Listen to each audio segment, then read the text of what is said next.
In today's video, I'm going to teach you how to create an outline in Microsoft Word. Creating an outline in Microsoft Word is one of the most effective ways to organize your ideas and structure a document clearly from the very beginning. Whether you're preparing a report, drafting an essay, outlining a proposal, or planning a longer manuscript, Word provides built-in tools that make the entire process simple, flexible, and efficient. To get started, open Microsoft Word and either create a new blank document or open an existing file where you want to build your outline. The most reliable way to create a structured outline is by using Word's built-in heading styles. On the Home tab, look for the Styles group.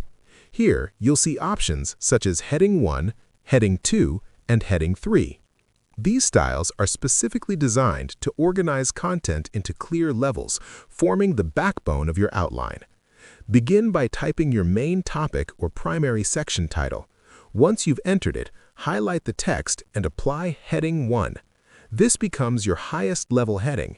For subtopics that fall under that main section, type the text, highlight it, and apply Heading 2.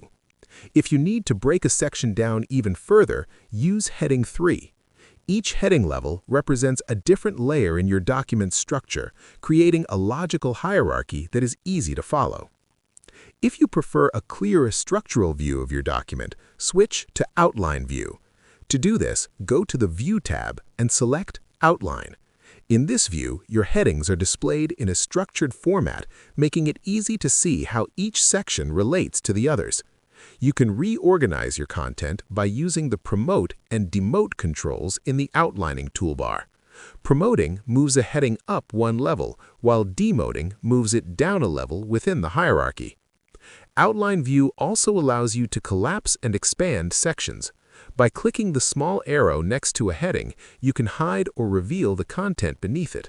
This is especially helpful when working with long documents, as it allows you to focus on specific sections without distraction. If you want your outline to include numbering, return to the Home tab and click the Multi-Level List button in the Paragraph group. Choose a format that links numbering to heading styles. Word will then automatically number your sections according to their level. Using heading styles and Outline View not only keeps your document organized, but also makes it easy to generate a table of contents later. Word can automatically create one based on the headings you've applied. By taking advantage of these built-in tools, you can quickly create a clean, professional outline that keeps your document structured, organized, and easy to navigate. If you found this video helpful, let me know in the comments, give it a like, subscribe to the channel, and don't forget to hit the notification bell.